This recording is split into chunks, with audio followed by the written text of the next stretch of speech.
जय हिंद दोस्तों, स्वागत है आपका सम्यक के डिजिटल प्लेटफॉर्म पे। दोस्तों, लेबर रिफॉर्म सिर्फ कानून की बात नहीं है। श्रम सुधार सिर्फ किसी लॉ को, लीगैलिटी को ध्यान में रखते हुए नहीं बनते हैं। ये वो चीज दिखाता है जब इनको बनाया जाता है, इन बातों का खास ध्यान रखा जाता है कि किस तरह से हम हमारे काम करने वाले लोगों के लिए, लेबरर्स के लिए इस तरह के कानून बनाए जो कि हमारे देश के विकास होने के लिए, देश के विकसित होने के बीच में जिस तरह का संतुलन क्रिएट किया जाता है, इस बात को मद्देनजर रखते हुए हम तमाम तरह के लेबर कानून बनाते हैं। हाल ही में तकरीबन ये इशू 1 महीना पुराना है, 1 से 1.5 महीने हो गए हैं, लेकिन अभी रिसेंटली पिछले 1-2 दिनों के अंदर कुछ ऐसे हमको न्यूज देखने को मिल रही है लगातार, जिसके अंदर हम देखते हैं कि सरकार ने रिसेंटली एक स्टेप लिया है जिसमें 10 मिनट्स की जो डिलीवरी होती है 10 मिनट की डिलीवरी का जो कंपल्सन होता है। आपने भी डेफिनेटली जोमेटो, स्विगी, जेप्टो, इनसे, ब्लिंकिट से आपने ऑर्डर करे होंगे, तो उनके ऊपर जो 10 मिनट का दबाव होता है कि आपको 10 मिनट के अंदर क्लाइंट तक उनका प्रोडक्ट पहुंचाना है। ये जो प्रेशर है, इस प्रेशर को लेके सरकार ने स्टेप इन किया है और उन्होंने सुनिश्चित किया है कि अब ये 10 मिनट का जो कानून है इसको हटाना पड़ेगा, इस ऑब्लिगेशन को हटाना पड़ेगा। और डिस्कस करते हैं किस तरह से लेबर लॉज के अंदर जो श्रम सुधार जो कानून हुए थे पिछले 1 महीने पहले, उनके अंदर ये किस तरह से इंपॉर्टेंट है। तो हमने इस करंट अफेयर को लेकर पिछले 1 महीने पहले जो लेबर कानून बने थे उसके साथ हम लिंकेज स्टैब्लिश करने की कोशिश करेंगे। Alright, so let's get started with the topic. So this particular news says no more 10 minutes delivery. अब 10 मिनट, अब 2 मिनट में ना तो मैगी बनेगी, ना ही 10 मिनट में डिलीवरी होगी। Centre steps in ask Blinkit, Zepto, Swiggy to drop time limit. वो टाइम लिमिट ड्रॉप करना जरूरी है बिकॉज कई बार क्या होता है कि ये ह्यूमनली पॉसिबल नहीं होता है।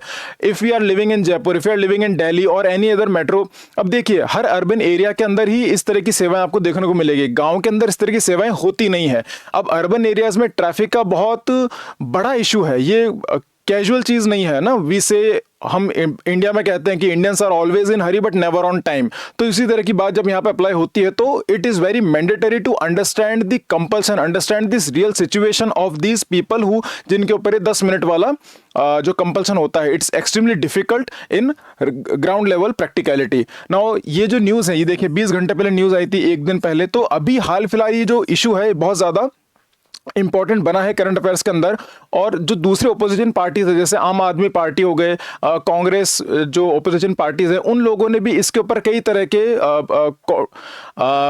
मीडियाज के अंदर इस तरह का इंटरव्यू दिया था कि ये जो पूरा इशू है इसमें हमको लेबर्स की बात करनी जरूरी है और सेंट्रल गवर्नमेंट ने डेफिनेटली इस पे स्टेप इन करा है और बहुत अच्छी बात है। Now what is the issue entirely? 10 minutes delivery rule raised concern about work safety and work pressure. जो वर्क सेफ्टी है और वर्क प्रेशर को ध्यान में रखते हुए इस रूल को लेकर आया गया है। सेफ्टी और pressure is very important over here. Working condition code, अब यहाँ पे वर्किंग कंडीशंस कोड अप्लाई होते हैं। जो भी हम श्रम सुधार कानून के अंदर बात करते हैं उसमें जो वर्किंग कंडीशंस है, इस बारे में ज्यादा स्ट्रेस दिया गया है, ज्यादा ध्यान रखा गया है। Scrapping the rule aligned with the social security. Social security बहुत जरूरी है। जब भी कोई छोटे से छोटा वर्कर, छोटे से छोटा लेबर जब अपना काम करता है तो क्या उसके पास सोशल सिक्योरिटी है? इसलिए ये आपके GS2 के, मेंस के GS2 का बहुत इंपॉर्टेंट पार्ट बन जाता है। Because here we are going to talk about the social security.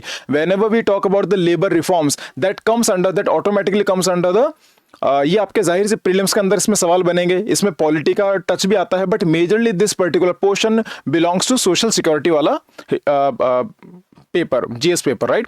Removing the 10 minutes delivery promise reflects the spirit of labor reforms. This is the spirit of labor reform. क्योंकि देखिए अगर आप किसी labour को उसकी if you do not respect the integrity of that laborer, अगर हम उसकी आत्मसम्मान को ठेस पहुंचाते देन किसी भी तरह का लेबर रिफॉर्म, किसी भी तरह का श्रम कानून के सुधार के अंदर उसका कोई मतलब रह नहीं जाता है। So we need to make sure about those particular things over here.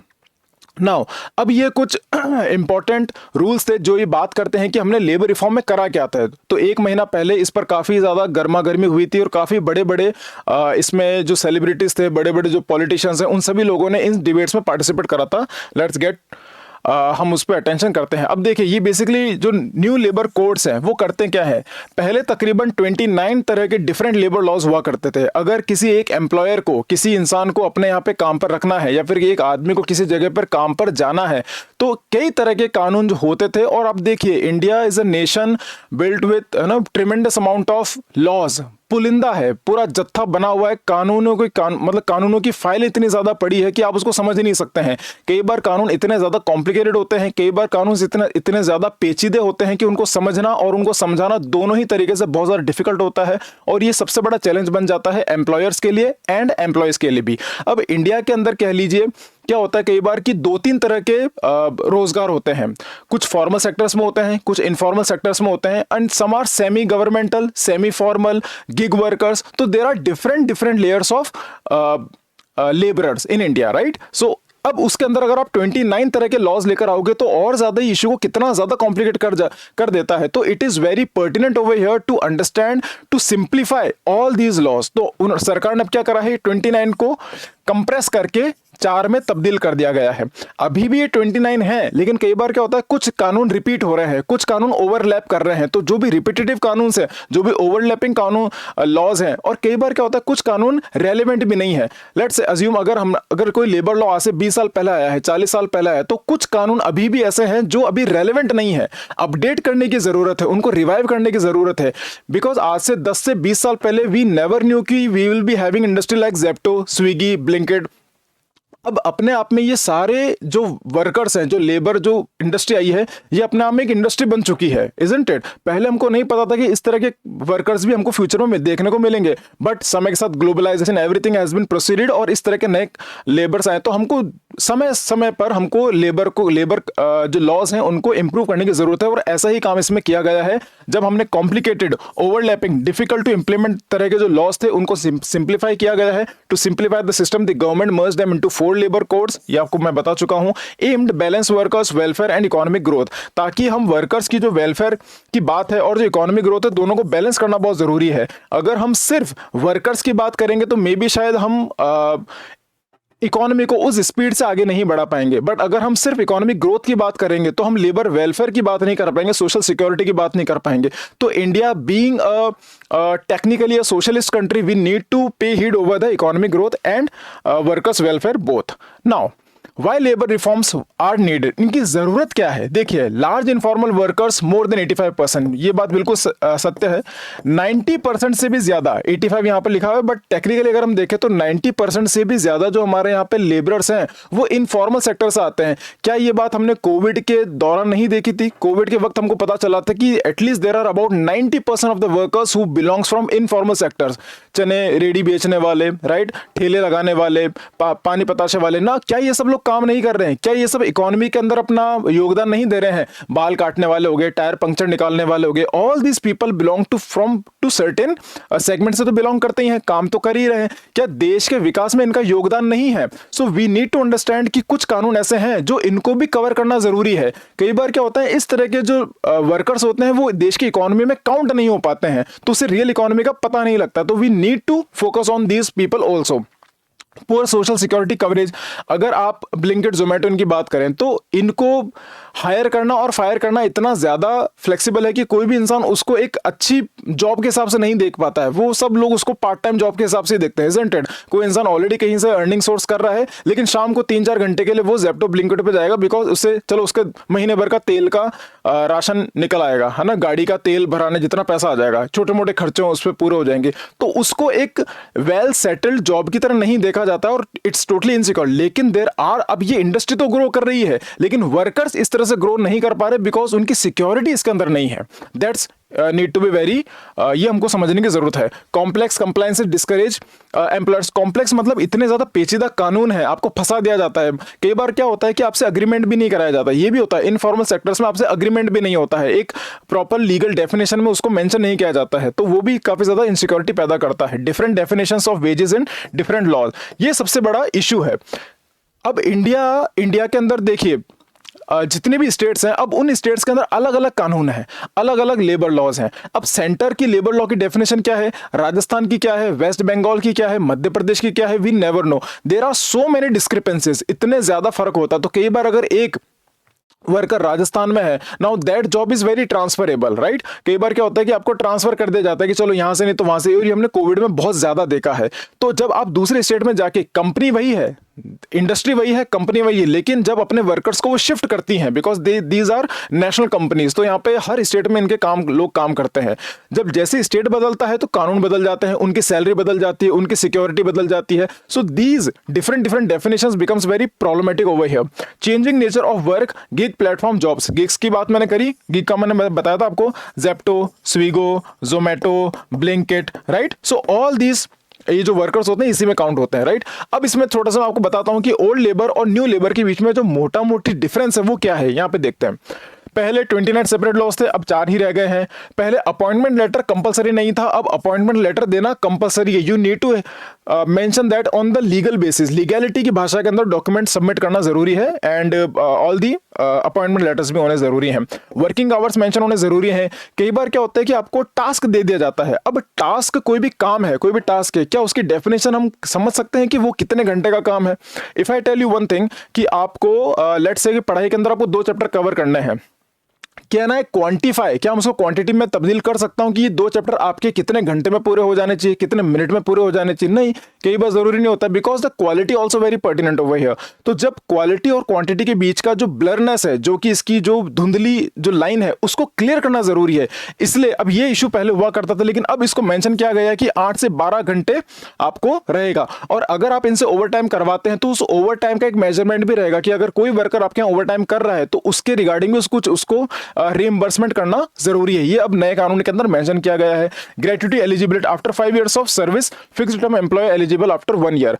पहले क्या होता था, ग्रेट्युटी मतलब आप किसी भी एम्प्लॉयर को आप एक वक्त के बाद परमानेंट कर लेते हो। तो पहले 5-5 साल तक का भी था कि 5 साल से पहले तक, है ना, बिफोर आप 5 साल के हो, 5 साल आपने किसी जगह काम करा है, तब तक आपकी परमानेंसी गारंटी नहीं है। तो to be permanent into any institution और any organisation you need to be there for at least 5 years, लेकिन अब उसको कम करके 1 साल कर दिया गया है। ये बहुत अच्छी बात है, क्योंकि अगर आप एक जगह अगर 1 साल भी काम करते हो तो उसके बाद आपके परमानेंट होने की संभावना और ज्यादा इंक्रीज हो जाएगी। इससे क्या होगा, this again works for the social security, right. Employers basic salary rule, no fix percentage, पहले परसेंटेज फिक्स नहीं था, लेकिन अब उसको फिक्स कर दिया गया है। 50% ऑफ सीटीसी, उसको कैप कट किया गया, जो भी आपकी सीटीसी है उसको एटलीस्ट 50% तो आपको देना ही पड़ेगा, जो बेसिक है आपका। पहले वो चीज मेंशन नहीं थी, फिक्स नहीं थी, राइट। मिनिमम वेज हो गया है, और जो स्टेट लेवल पर है minimum veg, different minimum wages by industry and state. अब क्या होता है कि हर स्टेट के अंदर, वेस्ट बंगाल, गुजरात, अब Gujarat is a very industrial city, वहां पर आई वुड रादर से कि Gujarat is a very capitalist state, isn't it, Gujarat. लेकिन वेस्ट बंगाल में कानून अलग है, केरला में कानून अलग है। तो यहां पर क्या होता है, हर स्टेट की अपना मिनिमम वेज देने की प्रक्रिया और पैरामीटर्स और जो मापदंड है वो अलग अलग है। अब इसमें क्या करा सरकार ने, इसमें नेशनल फ्लोर वेजेस में कर दिया है। Now what is the meaning of national floor wages? इसमें क्या होता है कि सरकार हर स्टेट के अंदर जाके जो भी वहां पे लेबर कानून वगैरह चल रहा है, जो भी वहां पे जो भी महंगाई है ना, जो भी चीजें, उन सबको एवरेज निकालता है, और उनके अलग अलग कैलकुलेशंस होते हैं, एक अलग फॉर्मूला होता है, so that we don't need to study हुए, बिकॉज वो एकदम गवर्नमेंट लेवल पर बहुत ही डीप होता है। लेकिन अब हर स्टेट के ऊपर एक तरीके से कि आप एवरेज निकालते हो कि अगर हम देश का एवरेज निकालें तो हर इंसान की एक बेसिक सैलरी एटलीस्ट कितनी होनी चाहिए, that has been considered as the national floor wages, isn't it? Now, अब उसको जब नेशनल फ्लोर वेजेस में कंसिडर कर लिया गया है, तो अब हर स्टेट के लिए मैंडेटरी है कि आपको कम से कम इससे ज्यादा ही देना है। It is just like MRP. Central government ने तय कर दिया है कि इस प्रोडक्ट की एमआरपी इतनी है, अब इतना ही आपको चार्ज करना पड़ेगा, अब इससे ज्यादा महंगा चार्ज नहीं कर सकते। तो वहां पे the central government has established the layer, एक वहां पे एक पैरामीटर सेट कर दिया गया है, ताकि स्टेट गवर्नमेंट को पता लग जाए कि हमको कम से कम इतना तो देना ही देना है। It is the legal right, ये आपका अधिकार बन चुका है, किसी भी वर्कर का अधिकार बन चुका है इतना अपना जो सैलरी उसको कोट करने का, अमाउंट को डिसाइड करने का। क्या मेरी बात क्लियर है? नाउ ओवर टाइम पे, जैसा कि आपको मैंने बताया था, अगर आप ओवर टाइम करते हो तो उसके अंदर भी आपको एक्स्ट्रा पे कैलकुलेशन रहेगी, उसके पर आवर के हिसाब से आपको एक्स्ट्रा पे करना पड़ेगा। आप उनसे बिना किसी for no good reason you can not call them on holidays, आप छुट्टी पर उनको बुला नहीं सकते ऐसे। आप अगर जॉब का डेफिनेशन अगर 10 से 3 बजे तक का है तो आप उसको 10 से 6 बजे तक नहीं बिठा सकते, राइट। क्या मेरी बात क्लियर है? तो ओवर टाइम का मतलब ये है, पहले यूनिफॉर्म नहीं था, लेकिन अब over time must be paid into 2 rate. ये बहुत इंपॉर्टेंट है, इन्होंने साफ मेंशन कर दिया है कि 2 गुना से ज्यादा के हिसाब से उसको कैलकुलेट किया जाएगा। यस, फॉर एग्जाम्पल अगर किसी इंसान की मंथली सैलरी 20,000 है ना, किसी गिग वर्कर की मंथली सैलरी लेट से 20,000 है, तो उसको आप दिन में डिवाइड करेंगे और फिर दिन को घंटे में डिवाइड करेंगे। लेट से 8 घंटे का हमने यहाँ पे रखा है, तो 20,000 को आपने महीने की सैलरी है दिन में डिवाइड करा, फिर उस दिन को घंटों में डिवाइड करा। यहां तक क्लियर है। अब उसके बाद अगर वो एक्स्ट्रा पे कर रहा है तो पर आवर के हिसाब से हमको पता है, अगर वो ओवर टाइम कर रहा है तो पर आवर का जो रेट बन के आता है उसको इंटू 2 करके आपको उसको पे करना होगा। Is that clear? समझ में आया? 20,000 अगर किसी इंसान की महीने की सैलरी है तो उसको आप दिन में डिवाइड करेंगे, उसको डिवाइड करेंगे आप 30 से। ऑल राइट, ओके, आप इसको डिवाइड करेंगे 30 से, बिकॉज हम ऐसा अज्यूम करते हैं कि हर महीने के अंदर 30 इज द एवरेज डेज इतने होते हैं। जो भी इसका कैलकुलेशन आएगा लेट से x, तो इस नए अमाउंट को आप डिवाइड करेंगे 24 से। इससे क्या आपको निकल जाएगा कि x पर आवर। तो ये जो अमाउंट निकल कर आएगा, अब कोई इंसान अगर 3 घंटा एक्स्ट्रा पे कर रहा है तो 3 इंटू ये जो अमाउंट निकल कर आया है इंटू 2। क्या मेरी बात क्लियर है? इस तरह से आप कैलकुलेट करेंगे कि हर इंसान का जो ओवर टाइम है किस तरह से मेजर किया जाएगा। राइट, चलिए then equal pay, just a second, all right, over time ये सब हो गया है। Okay, then equal pay covered under equal remuneration at equal pay mandatory for same similar work. क्या होता है, आप जैसे मान लीजिए अगर आप अपने घर का कंस्ट्रक्शन करवा रहे हैं, पेंट करवा रहे हैं, ईंट पत्थर वाला काम करवा रहे हैं, तो वहां पे महिलाएं भी काम करती हैं, पुरुष भी काम करता है। अगर आप अपने फादर से या फिर आपने आसपास भी काम करवाओगे, आपने देखा होगा कि महिला का जो वेज होता है वो अलग होता है पुरुष से। ऐसा माना जाता है कि अगर 1 घंटे में जितने पत्थर एक पुरुष उठा के रख सकता है, क्योंकि विमेन आर फिजिकली लिटिल, कह सकते हैं कि फिजिकली वो थोड़ा सा मतलब बाहर, अंदरूनी उनकी शारीरिक ताकत तो पुरुष से बहुत ज्यादा होती है, लेकिन अगर आप बाहरी, अगर आप मसल पावर बोलेंगे तो वो पुरुष से कंपेयर करोगे तो हल्की सी कम होती है। उनकी क्षमता के अनुसार अगर वो मान लो एक आदमी 1 घंटे में अगर 20 ईंटें रख रहा है तो महिला कितनी रख पाती है? लेट से 15 ईंटें रख पाती है। तो उसको पेमेंट भी उसके लिहाज से ऐसा अज्यूम करके कि इस महिला ने काम करने की क्षमता कम है तो उसका पेमेंट कम होगा। अब ये चीज को यहां पर इक्वलाइज किया गया है, बोला ऐसा नहीं चलेगा।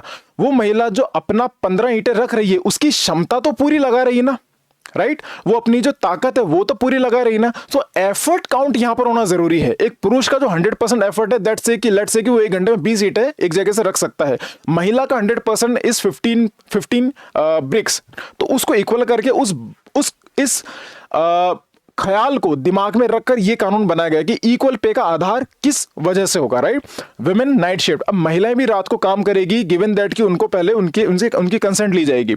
आप मान लीजिए किसी ऑर्गेनाइजेशन में कोई महिलाएं बहुत सारी काम कर रही हैं, तो आप उनको इस कानून के तहत ये नहीं कर सकते कि अब आपको रात को काम करना ही है। यहां पर कंसेंट भी लगेगा, महिला का कंसेंट लगेगा। If she is comfortable enough to work till late night, definitely you can ask her for the extra hours, right, at during nights. लेकिन आप नॉर्मली उनको नहीं कर सकते विदाउट कंसेंट। तो यहां पर महिलाओं के ऊपर कंसेंट वाला प्रावधान रखा गया है।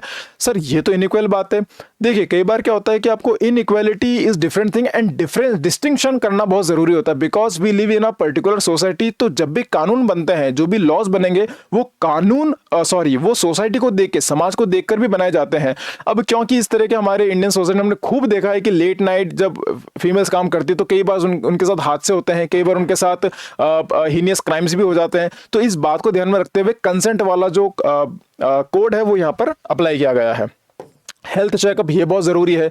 अब जैसे कि मैंने आपको बताया कि अगर कोई वर्कर 10 मिनट वाले रूल को अप्लाई करके अगर वो अब डिलीवरी करना चाहेगा, तो अगर मान लीजिए रास्ते में एक्सीडेंट हो गया, I was reading certain newspapers और जहां पर I went through certain articles, वहां पे मेंशन किया गया था साफ कि कुछ लोगों के तो एक्सीडेंट्स भी हुए हैं, they need to jump. In fact शायद 4 या 5 दिन पहले मेरे सामने ही हुआ था। आई वाज ड्राइविंग एंड मेरे सामने कोई gig workers, he was going, मतलब जेप्टो जोमेटो कहीं के थे वो, and for to reach on time he actually cross the red light. उन्होंने रेड लाइट क्रॉस कर दी and in front of me I literally saw that person paying 1000 of fine. अब अगर गिग वर्कर एक जल्दबाजी पहुंचने के लिए अगर वो रेड लाइट क्रॉस कर देता है, उसको 1000 का जुर्माना भरना पड़ जाता, तो आप इमेजिन कीजिए उनकी स्थिति सच में कितनी ज्यादा दयनीय है। Isn't it? कितनी ज्यादा उन पर ये प्रेशर है, ऑब्लिगेशन कितना ज्यादा है। तो we need to understand those things. इसलिए यहां पर सोशल सिक्योरिटी करना भी जरूरी है। ओके, अब चलो रेड लाइट क्रॉस हो गई, ओके फाइन, चलिए किसी का एक्सीडेंट हो जाए, अब उनके पास व्हीकल होते हैं, 2 व्हीलर्स होते हैं, मोस्टली सब 2 व्हीलर होते हैं। अब ये जल्दबाजी में जब कट मार के जाते हैं, तो अब ये शौक से नहीं कर रहे हैं, राइट, इजंट इट? तो ये मजबूरी में कर रहे हैं। तो अब ये जो चीजें हैं, हेल्थ चेकअप, यहाँ पर social security, physical health security होना बहुत जरूरी है। यहाँ पर हो गया annual health checkup mandatory for workers aged 40+। तो आप किसी अगर वर्कर को काम में ले रहे हो तो पहले आप उसकी हेल्थ चेकअप भी करोगे और उसको रख लिया, उसके बाद आपको हेल्थ इंश्योरेंस भी मेंशन करना जरूरी है। Health insurance is also very very pertinent over here. भले ही थोड़ा कम हो, कितना भी भले, लेकिन उनको बेसिक अश्योरिटी देना बहुत जरूरी है। चलिए, सो यहां पर आपको सारी बातें क्लियर हो गई होगी।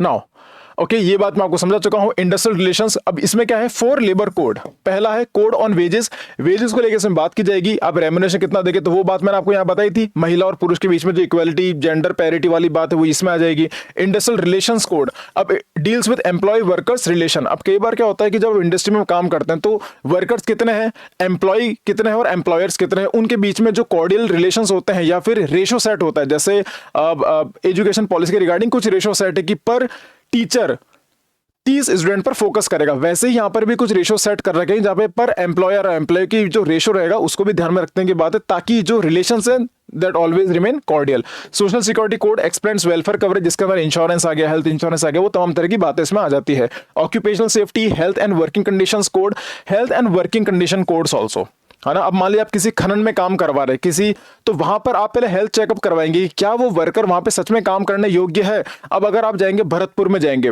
या भरतपुर धौलपुर वाला जो रीजन है, जहां पर आपने देखा होगा कि there are so many labourers जिनको सिलिकोसिस की बीमारी होती है, और हमने राजस्थान के अंदर कई बार पढ़ा है हमने सिलिकोसिस का जो पूरा इशू, एंटायर इशू, ये बहुत सीरियस है। अब वहां के जो वर्कर्स हैं उनको दूसरे काम करने आते नहीं है और उसी एरिया में रहते हैं, तो उनका हेल्थ चेकअप करे बिना, उनको हेल्थ इंश्योरेंस दिए बिना आप उनको उन खानों के अंदर आप डालते हैं और उनसे काम करवाते हैं मायने, तो सिलिकोसिस की शिकायत बहुत ज्यादा आती है। तो कुछ लोगों के अंदर जेनेटिकली सिलिकोसिस वो लेके जन्म लेते हैं, तो ये भी चीज इशू है यहाँ पर। ओके, चलिए, तो safe work place is very important over here. Codes on wages ensures fair wages, right, ये बात करी। नेशनल फ्लोर मैंने आपको पूरा समझाया था। नेशनल फ्लोर वेजेस क्या होता है मैंने आपको समझाया था। State can fix wages below this floor can not, right. अब नेशनल फ्लोर वेजेस से ज्यादा ही होगा स्टेट का जो मिनिमम वेजेस है हर स्टेट को, क्योंकि देखिए ये कॉन्करेंट लिस्ट में आता है, राइट। लेबर जो लॉज है, जो श्रम कानून है, ये कॉन्करेंट लिस्ट में आते हैं, जिसमें स्टेट और सेंटर दोनों की इक्वल भागीदारी है कि हमको कानून किस तरह से बनाना है। अब सेंटर लेकर आ गया, सेंटर कुछ प्रावधान लाएगा, लेकिन कुछ प्रावधानों के लिए स्टेट गवर्नमेंट जिम्मेदार होगी। स्टेट अपने लेवल पर थोड़ी फ्लेक्सिबल रह सकती है, but they have to be flexible in a way that आपका जो नेशनल फ्लोर वेजेस जो कि सेंट्रल गवर्नमेंट ने तय करा है उससे नीचे नहीं होना चाहिए स्टेट का जो मिनिमम वेज है। अगर सेंट्रल गवर्नमेंट ने कह दिया कि भाई आपको 15,000 तो हर इंसान को हर महीने का देना ही है, तो ये 15 का 16 हो सकता है, 18-19 हो सकता है, लेकिन 15 का 14.5 भी नहीं हो सकता है। ऑल राइट, चलिए, protect low paid wages, removes wage inequality. Okay, now industrial relations code merges 3 industrial law. इन्होंने 3 इंडस्ट्रियल लॉस को अमेलगमेट किया है, recognise 51 unions as negotiating units. अब क्या होता है कि जब भी कानून बनते हैं, जब भी लॉज बनते हैं, तो इसमें स्टेट गवर्नमेंट दोनों का अपना अपना एक से होता है। जब इस तरह के कानून आते हैं कि हम 3 इंडस्ट्रियल लॉ को हम अमेलगमेट करेंगे, तो ऐसा देखा गया है कि इंडिया के अंदर लेट्स अज्यूम कि मान लीजिए 2000 इंडस्ट्रियल यूनिट्स हैं, 2000 ट्रेड यूनियंस हैं, तो ऐसा इसमें देखा गया है कि जब इन तीनों को मर्ज किया गया था, तो अब ऐसा डेटा निकल के आता है कि तकरीबन 51% यूनिट एज नेगोशिएटिंग यूनिट्स इसमें किया गया है, रिकॉग्नाइज किया गया है। इतने सारे यूनियंस को आप रिकॉग्नाइज करेंगे, right. Same wages and benefits as permanent workers, same wages as benefits as permanent workers. भले ही वो पार्ट टाइम के लिए हो, लेकिन वो जो क्वांटिटी काम कर रहा है उसके वेजेस तो उससे ही होंगे। परमानेंट और नॉन परमानेंट के अंदर सिर्फ उनका ड्यूरेशन का फर्क हो सकता है, लेकिन वेजेस में गैप नहीं आएगा। क्या मेरी बात क्लियर है? इस बात में इसमें साफ मेंशन किया गया है। 14 days advance notice mandatory for strikes. ये थोड़ा सा कंटेंशन इसमें हुआ था, कुछ लोगों को इसमें आपत्ति हुई थी, क्योंकि अगर आपको स्ट्राइक करनी है तो आपको 14 दिन का पहले नोटिफिकेशन देना पड़ेगा। अगर कोई ऑर्गेनाइजेशन ढंग से काम नहीं करे और वहां के लोग खुश नहीं है, तो वो लोग 14 दिन का पहले नोटिस जारी करेंगे कि हमारा स्ट्राइक करने का मूड हो चुका है, हम स्ट्राइक करेंगे, हमको 2 हफ्ते बाद हम स्ट्राइक करेंगे। तो दैट मार्जिन आपको मेंशन करना पड़ेगा। अब कुछ लोग कह रहे हैं अगर ऐसा मार्जिन करेंगे तो स्ट्राइक की जो एफिशिएंसी वो खत्म हो जाएगी, वो आउटपुट खत्म हो जाएगा। Why? Because 14 days are more than enough for big industrialist entrepreneurs जो उस स्ट्राइक को खत्म करने की कोशिश करेंगे। लेकिन अब देखिए यहां पर हमको सिर्फ लेबर के नजर से नहीं देखना है। That's what I am saying. जब ये कानून बना है तो ये लेबर की नजर से देखा गया है, लेकिन पूरी तरह से अगर आप सिर्फ लेबरर्स को ही ध्यान में रखोगे तो इंडस्ट्रीज भी ग्रो नहीं कर पाएगी। तो यहाँ पे एम्प्लॉयर्स एंड एम्प्लॉयज दोनों को बैलेंस करना बहुत जरूरी है। Is that clear? अब government approved for lay off only if 300 plus workers. इसका मतलब यह है कि अगर किसी ऑर्गेनाइजेशन में 300 से ज्यादा लोग अगर काम करते हैं तो उन 300 से ज्यादा लोग काम करेंगे तो ही, अगर आप उनको ले ऑफ करते हो, लेट्स से कि अगर आपने कंपनी बंद करी या फिर उन लोगों को आपने जॉब से निकाल दिया, तो ही आप सरकार की परमिशन लोगे अगर आपकी ऑर्गेनाइजेशन में 300 से ज्यादा लोग हैं। अब अगेन ये भी कंटेंशन का इशू बन गया है, इजंट इट? तो लेट्स अज्यूम अगर किसी कंपनी के अंदर 50 जन ही है, 100 जन ही है, तो उस केस के अंदर किसी भी ऑर्गेनाइजेशन को सरकार की परमिशन लेने की जरूरत नहीं है और वो उनको वैसे ही ले ऑफ कर सकते हैं, जॉब से निकाल सकते हैं। क्या मेरी बात क्लियर है? तो उसको पैरामीटर सेट कर दिया गया है 300, पहले ये था 100।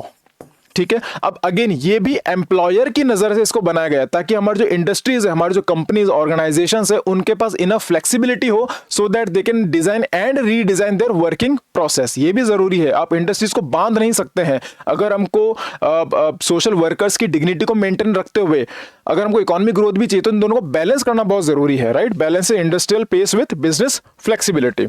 All right, now social security की बात मैं आपसे कर चुका हूं, गिग वर्कर्स का एग्जांपल मैं दे चुका हूं, प्लेटफॉर्म वर्कर्स है ना, जो कहते हैं ना आईटी सेल्स में कई बार काम करते हैं कुछ लोग, कुछ लोग कॉल सेंटर्स पे काम करते हैं, उस तरह की बातें। अनऑर्गेनाइज वर्कर्स भी हो गए जो कि रेडी वगैरह जो ठेले वगैरह चलाते हैं, उनके रिगार्डिंग भी कुछ चीजें मेंशन करनी जरूरी, उनको भी काउंट करना जरूरी है, right? Aggregate contribute 1 to 2% turnover, fixed workers eligible for gratuity, gratuity को मेंटेन करना बहुत जरूरी है। टर्नओवर अगर जिनका 1 से 2% का होगा उनका एग्रीगेट कॉन्ट्रीब्यूशन को मेंशन करना बहुत जरूरी है, राइट? सिग्निफिकेंस क्या है? Extend social security to new age informal workers, जो आज के जो नए इनफॉर्मल वर्कर्स जैसे Zepto, Zomato, Swiggy, Blinkit, right? उनके सबके इसमें जो न्यू एज है, जो आज के जमाने में है, उन सबके लिए सोशल सिक्योरिटी को इसमें ध्यान में रखा गया है इसके अंदर।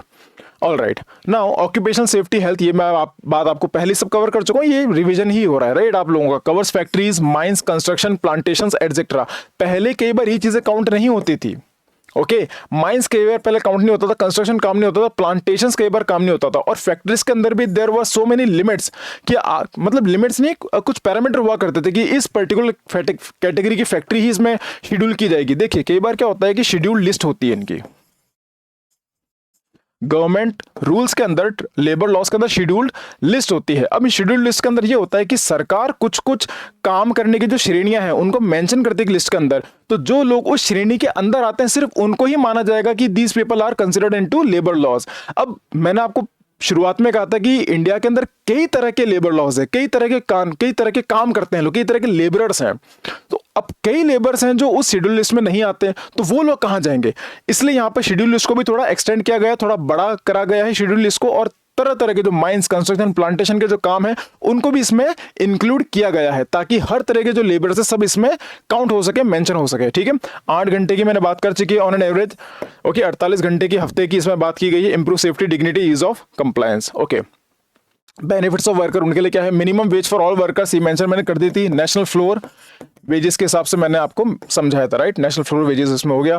Gig workers, planter, I think ये दोबारा रिपीट हुई है, ओके? मैटरनिटी बेनिफिट का बहुत इंपॉर्टेंट इसमें प्रावधान दिया गया है जो कि 26 हफ्तों का है। भले आप कितने भी इनफॉर्मल काम में कर रहे हो, अब कई महिलाएं भी हैं जो इसमें इन्वॉल्व हैं, इस तरह के जो इनफॉर्मल वर्कर्स होते हैं उसके अंदर महिलाएं भी बहुत इंपॉर्टेंट है, तो वो उन लोगों को भी मैटरनिटी बेनिफिट दिया गया है। अगर कोई प्रेग्नेंट महिला है जो इस तरह के इन्फॉर्मल सेक्टर में, तो उनकी सोशल सिक्योरिटी भी बहुत जरूरी है। कई बार होता है कि आप उनको अपॉइंट ही नहीं करते हैं, क्यों? बिकॉज यू नो कि that lady has got married, now she will be pregnant, और इससे क्या होगा? आपकी कंपनी को नुकसान हो सकता है। तो उस बात को ध्यान में रखते हुए कई बार आप प्रेग्नेंट लेडीज को जॉब से निकाल देते हैं या फिर आप उनको काम पे रखते ही नहीं हो to a married. Because I have seen myself, मैंने भी पहले जिन प्राइवेट जगहों पर काम करा है वहां पर आई हैव सीन कि any lady who is about to get married, उनको पहले ही टर्मिनेट कर दिया जाता है। तो अगेन सोशल सिक्योरिटी का इशू यहाँ पर होता है। Now this is very important over here, see this over here.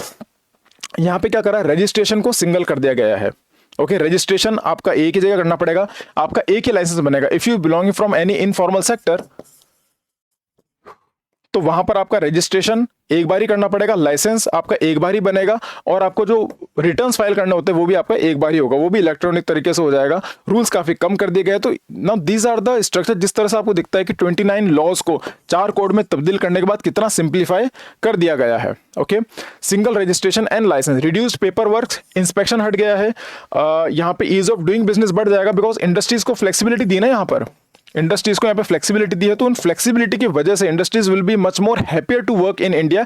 Investment इससे बहुत बढ़ जाएगा आगे चल के, बिकॉज उनको पता है कि इंडिया में लेबर लॉज चेंजेस हुए हैं, यहाँ पर इंडस्ट्रीज को थोड़ा सा एम्पावर किया गया है और बैलेंस करने की कोशिश की गई, तो डेफिनेटली यहाँ पर ईज ऑफ डूइंग होगा, यहाँ पे फॉर्मल एम्प्लॉयमेंट में तब्दील हो जाएंगे, ठीक है, इनफॉर्मल वाले फॉर्मल हो जाएंगे। भाई जैसे मैंने आपको बताया अपॉइंटमेंट लेटर्स है ना, लीगल डॉक्यूमेंट्स नोटिफिकेशन उनको मेंशन हो गया, तो फॉर्मल एम्प्लॉयमेंट इसके अंदर बढ़ जाएगा, right. Use of technology, reduced inspector Raj. कई बार क्या होता था कि इनफॉर्मल सेक्टर्स के अंदर इंस्पेक्टर राज की वजह से उनका शोषण बहुत हुआ करता था। इंस्पेक्टर राज का मेरा मतलब है कि इंस्पेक्शंस, राइट, आप कितना ज्यादा इंस्पेक्शन करते हो, आप कितना ज्यादा रेगुलेट करते हो, वो रेगुलेशन थोड़े कम किए गए हैं, इंस्पेक्शन थोड़े कम किए गए हैं, ताकि हर वर्कर एम्प्लॉय थोड़े फ्लेक्सिबल तरीके से काम कर सके। ओके, चलिए, ऑलराइट। इंपॉर्टेंट कंसर्न, चिंताएं क्या है, ये आपको मैंने बता दिया था। हायर एंड फायर वाला फियर है, जो 300 वर्कर्स वाला जो डर है, वो मैंने आपको समझा दिया था कि पहले 100 था, लेकिन अब ये 300 कर दिया गया है। अगर आपकी कंपनी के अंदर 300 से ज्यादा लोग काम करते हैं, तो आपको उसी केस में सरकार से अप्रूवल लेना पड़ेगा जब इन लोगों को आप जॉब से निकालते हो। तो अगर आपकी कंपनी में 300 से कम लोग काम करते हैं, लेट्स से अगर 295 हैं, तो इनको जॉब से निकालने के लिए आपको सरकार की परमिशन लेने की जरूरत नहीं है। तो पहले ये 100 था, अब 300 हो गया, तो अब again it's a bone of contention, यहाँ पे थोड़ा इशू हो गया है, जिसको लेके काफी लोग चिंता दिखा रहे हैं लेबरर्स के प्रति। बट अगेन ये आपका इंडस्ट्रीज को देखकर भी ध्यान में रखकर इस कानून को बनाया गया है, वर्कर्स एम्प्लॉयर्स को ध्यान में रख के बनाया, ताकि इंडस्ट्रीज अपने लेवल पर भी ग्रो कर सके। Okay, we need to keep a balance over here. Alright, ये बात मैं आपको जस्ट अभी समझा दी है, थोड़ा डिटेल के अंदर आता है, ठीक है। Why this was done, so that there are more flexibility to the employers, investment बढ़ेगा, ईज ऑफ डूइंग बढ़ेगा, ठीक है। चलिए, impact over the labour codes on the Indian economy, भारतीय इकोनॉमी पर ओवरऑल करके कितना ज्यादा फर्क इससे पड़ेगा। It would improve ease of doing business, definitely simplifying all these laws, improve ease of doing business बढ़ेगा, है ना। फॉर्मलाइजेशन बढ़ेगा, फॉर्मलाइजेशन होना बहुत जरूरी है। आप जब भी एमएसएमईज में, ठीक है, मीडियम सेक्टर जो इंडस्ट्रीज वगैरह होते हैं, इनके अंदर फॉर्मलाइजेशन होना जरूरी है, बिकॉज अभी तक इनफॉर्मल है। आप इकोनॉमी कितना कंट्रीब्यूट कर रहे हो, उसकी गणना नहीं हो पा रही है। आपका योगदान सच में कितना महत्वपूर्ण है, कितना रेलेवेंट है, अपडेटेड है, वो सब चीजें इसके अंदर नहीं हो पाती है। It would definitely help boost investment, expand social security, increasing workers income security, then enhances labour productivity. इसका जो इनपुट आउटपुट रेशियो है वो बहुत बढ़ेगा, राइट।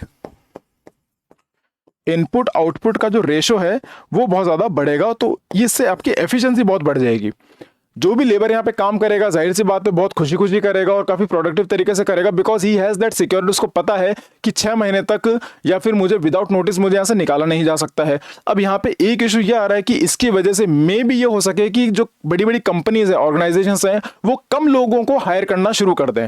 जितने लोग कम लोगों को हायर करेंगे, क्योंकि आप जब हायर कर रहे हो 1 साल की ग्रेट्युटी के बाद उनको परमानेंट करना ही है, तो हायरिंग का जो प्रोसेस है वो थोड़ा सा रिजिड हो जाएगा। तो ये भी एक नेगेटिव पॉइंट बताया गया है। बट सी अगेन, जब भी आप कोई कानून लेकर आते हैं तो ये हमेशा सिंगल 1 वे ट्रैफिक की तरह नहीं जाता है, इट्स अ 2 वे ट्रैफिक। अगर कोई चीज कानून में 4 चीजें अच्छी हैं तो हो सकता है 2 चीजें गलत होगी, 4 चीजें बेकार हैं तो हो सकता है 3 चीजें और अच्छी होगी, राइट। चलिए, रिड्यूस इंडस्ट्रियल डिस्प्यूट, इंडस्ट्रियल के डिस्प्यूट खत्म कर दिया ना इसके अंदर। जो इंडस्ट्रियल डिस्प्यूट्स कई बार होता है, सरकार के साथ इनकी जद्दोजहद, सरकार और इंडस्ट्रीज के बीच में कई बार मिसमैच हो जाता है, एम्प्लॉयर्स के बीच में मिसमैच हो जाता है, उस बात को काफी हद तक सिंप्लीफाई कर दिया गया है, right. Supports gig economy growth with minimum protection and legitimacy, right. तो इस तरह से क्या होता है कि ये जो कंपनियां हैं, अब ऐसी कंपनियां और भी आएंगी, है ना, ज़ेप्टो, ब्लिंकिट, इस तरह कंपनियां और भी आएगी, तो आगे चल के ये तो मार्केट को बूस्ट ही करेगा, इन्वेस्टमेंट को बूस्ट करेगा, ईज ऑफ डूइंग है, कंप्लायंस बहुत अच्छा करेगा, सिक्योरिटी को बहुत अच्छा करेगा। So again there are certain negatives also, लेकिन every rule comes along with a negative and positive both sides, and we need to create a balance over there. So with this, I would like to end this session. Thank you so much for your cooperation. This is Kushwan Singh signing off. Jai Hind.